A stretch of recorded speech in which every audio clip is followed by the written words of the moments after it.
Pastor Blake. Thanks for joining me in our conversations about race and about Jesus helping us, and about how we as followers of Jesus and then as a community of Jesus can be intentional and on the front end of being a place that is a place of love for people from every different background. So I have with me today Dana and Trinity Neff, and I've asked them, Trinity to share a bit about her experience, Dana to share her experience as a mom. And so let me just start. So the kind of the first fundamental question I've been asking folks, and you can kind of see how you want to answer this. You don't have to answer precisely the way I asked the question, but I'm trying to say, what is it about your experience? We haven't, I haven't been in your shoes, either one of you, right? And so what is it about your experience as it relates to this broader issue right now of trying to understand about race and injustice and that kind of thing? What is it that we probably don't know? Maybe something, a specific thing you experienced, or maybe an ongoing thing that is part of your reality that some of us, me being a white guy all my life, that I can't necessarily relate to. So I just want to kind of begin by saying, help us understand your experience. Sure. So as a mom to 3 biracial children, 3 Caucasian children, and 2 Hispanic children, I have different experiences. And I know Trinity, for example, lots of times within the school setting, it's harder, and you hear in our general area, and actually one of our older children has many years has said, please don't send our siblings to such and such high school if there's just not enough diversity there. And it's not across, I wouldn't say across the entire school is that an issue, but it is an issue. And I didn't realize that because I didn't go to school there, and I don't walk in, Trinity or any of the other children's footsteps. And when you say it's an issue, for example, so there could be lack of diversity. That doesn't Right. automatically mean there's an issue. So what kind of things would we be talking about? So Trinity, could you share just a little bit about maybe, a couple of things of what it's like to be on a team where you and Hector, I believe, currently are the only people of color. It is a little bit different and harder, but I remember there's a couple of our upperclassmen that are in a Spanish class, and they always emphasize the word black in Spanish, and it kind of, they know what they're doing, but they also don't mean it. They're just playing around, and it's different and harder because you have this one group of girls that are Caucasian, and then it's you're looking for somebody your color, but there is nobody.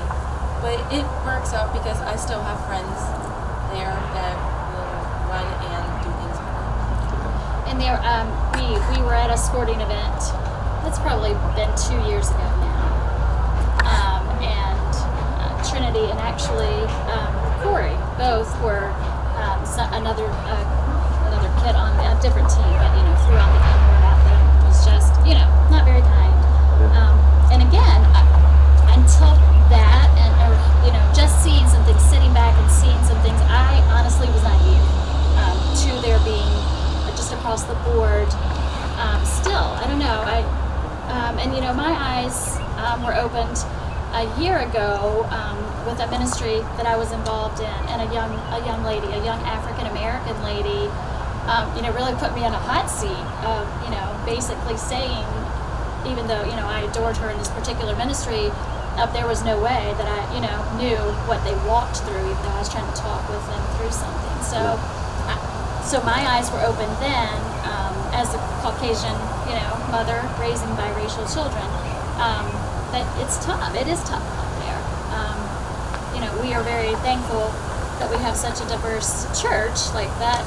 Yeah, is a second. My kids say all the time, they're second home here. So, so you talked about in the Spanish class, and I'm trying to go back to my remember my Spanish. But as I recall, it's could be kind of a play on the N word, right? Is that so someone has actually, so they can play with it. They think it's funny, but we all kind of know that it's not funny because of what they're trying to get away with. But then in your sporting event, you've actually been used. Have you? How many times would you say that you recall a racial slur being directed at you? Are we talking a handful? Are we talking too many to count? I'm just curious. Yeah, probably too many. Really? Wow. There's, like, my cross-country team, like I said the other day when I was sharing with the youth, I say a little bit more better than other cross-country teams do, because my coach is a pastor. He takes in anybody of color and race or whatever.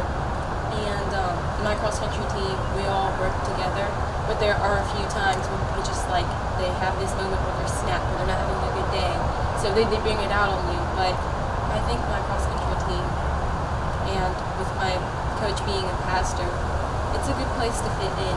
But when you go to other sporting events and people don't have that option of having a coach as a pastor, and just the way that they were raised in their background, and then they start snapping at you, and it just makes you feel bad, but you always have to remember how they were raised.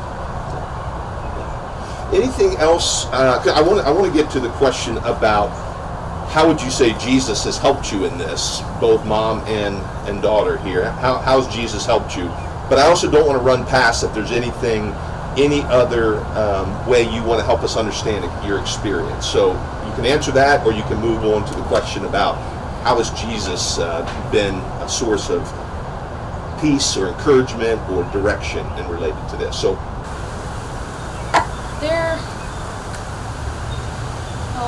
when I was growing up, there was always Jesus in my life.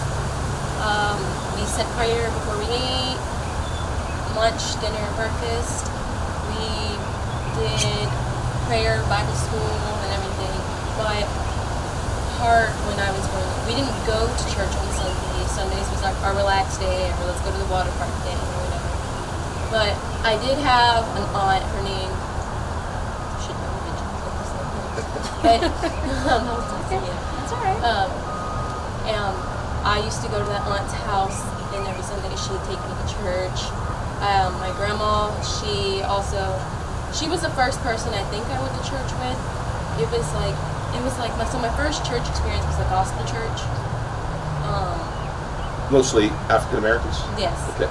There, I don't think there was Caucasian. Okay.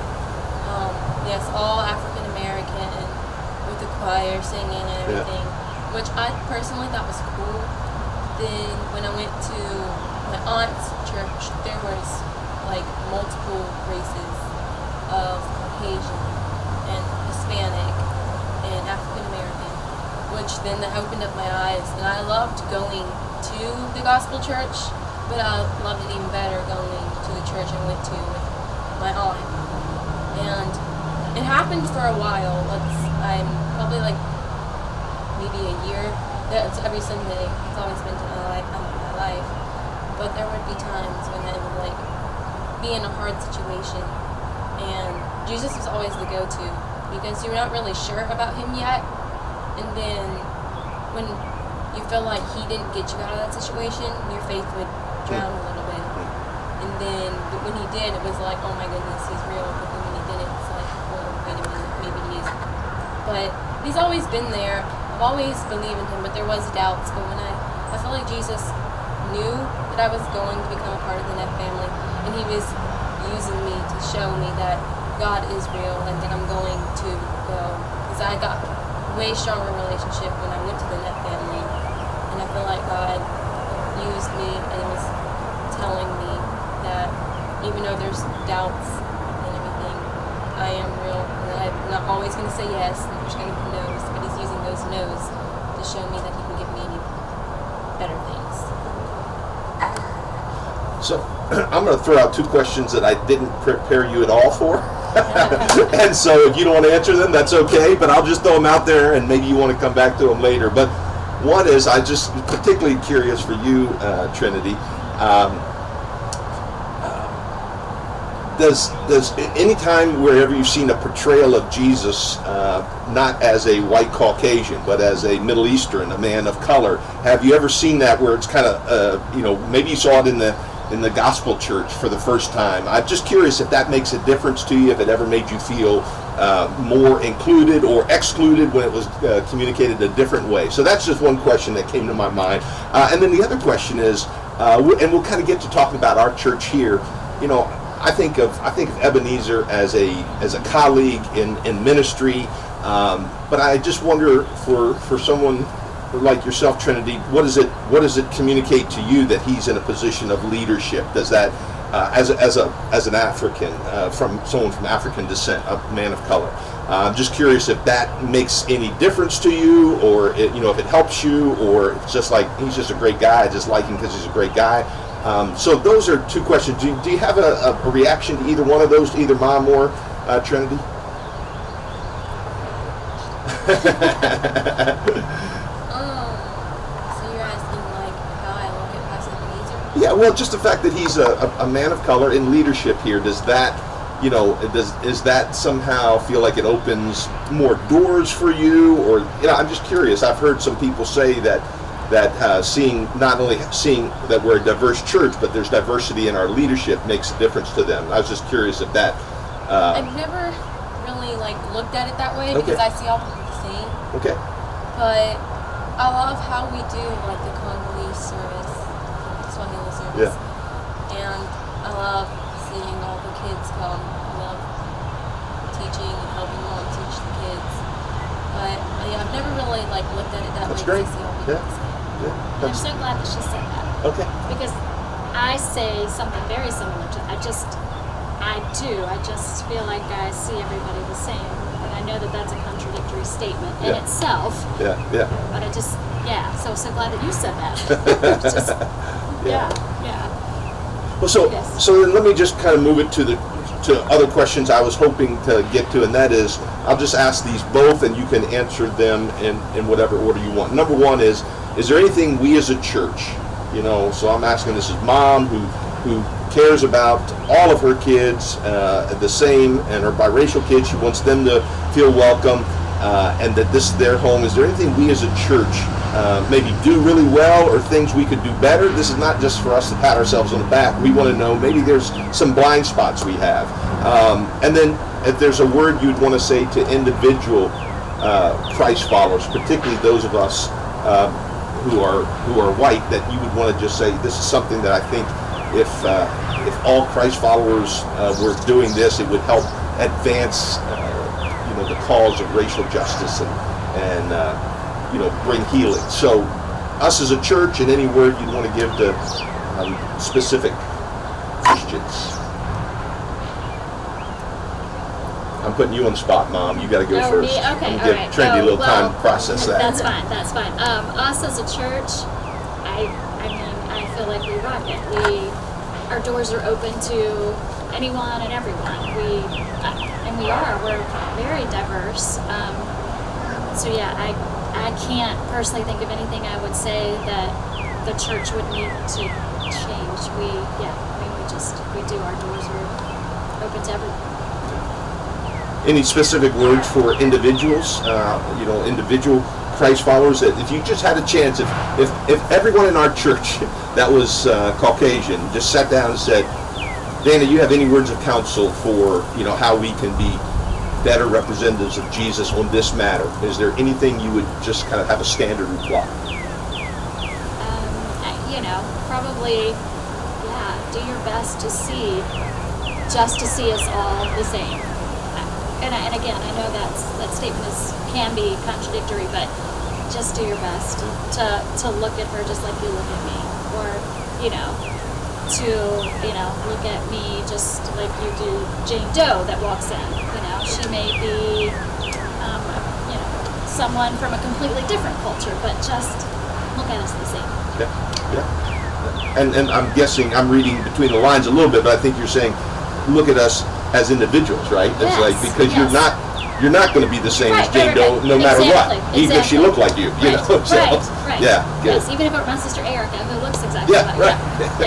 Yeah, But each of yes. you, yeah. But good. yes, yeah.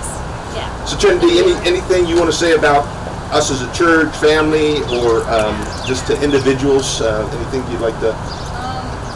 I like Mom said, I think we rock it. I love how diverse we are.